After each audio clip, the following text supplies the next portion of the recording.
My name's Griffin. I'm a badminton player. I play in the Parabadminton team for England, just recently awarded Paralympic status. So we'll be in Tokyo 2020 Olympics. So my aim is to get a spot in the squad and represent my country in the Olympics. In 2008, I had a motorcycle accident, which resulted in the loss of my leg. But initially, my leg was compromised, and I spent 2 years trying to rehabilitate it. Lots of operations, plastic surgery. I was banged up pretty well. About 18 months down the line, I decided that life wasn't giving me what I wanted, and I'd be much better off electing to have the amputation, which totally changed my life.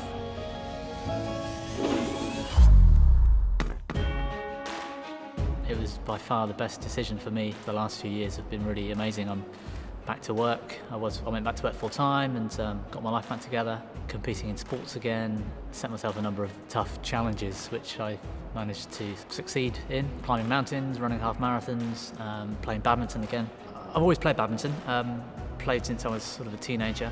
Having been a badminton player and been coached, and you've got footwork training, tactics and stuff, I forget I'm an amputee. I'm just on a badminton court, and whatever it was that made me try and reach the shuttle was very instinctive and natural, and I tried to do everything as close to how an able-bodied person would do it as possible, really, and I still do that today. And I guess some of the challenges I've got in that respect is that I've never been limited by being a disabled person.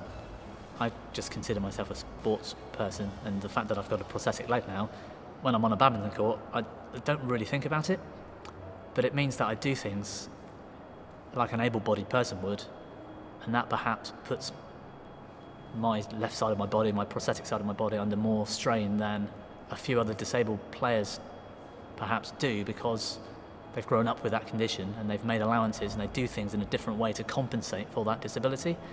I don't tend to do that. I just try and make the movement patterns as natural as possible and do exactly like I used to. So there's certain shots and techniques that I've been doing over the last 3 years that I've been breaking feet, typically carbon fibre feet. I think I broke 9 feet in about 3 years, or maybe less time than that.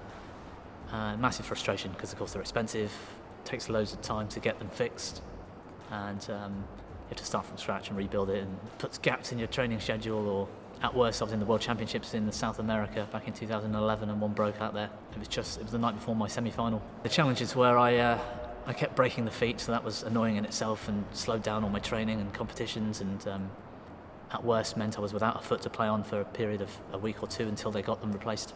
The most frustrating thing for me was that I was scared to do those movements and those patterns. Every time I knew it was going to be a really heavy landing, I'd feared that it was going to break.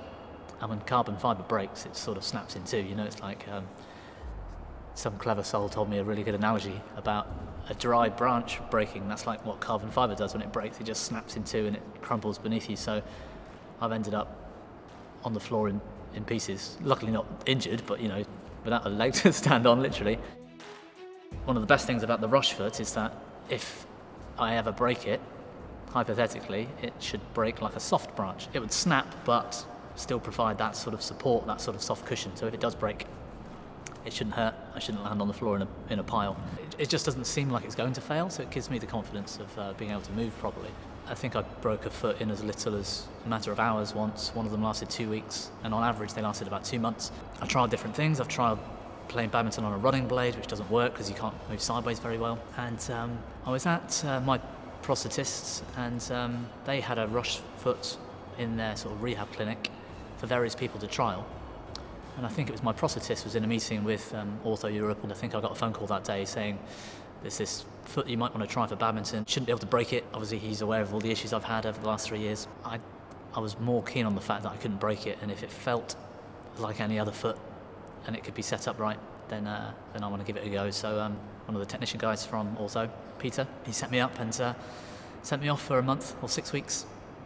And actually, just coincidentally, we had the World Championships. I think that was September, and I put the foot on in August. And as soon as I put the foot on, I loved it.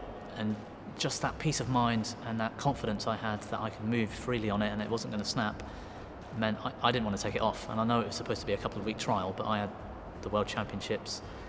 And I think I was seeded. I was hoping for medals, and even though it was just a trial, I begged and pleaded that I was left with that foot so I could play the World Championships on it, because I loved it so much.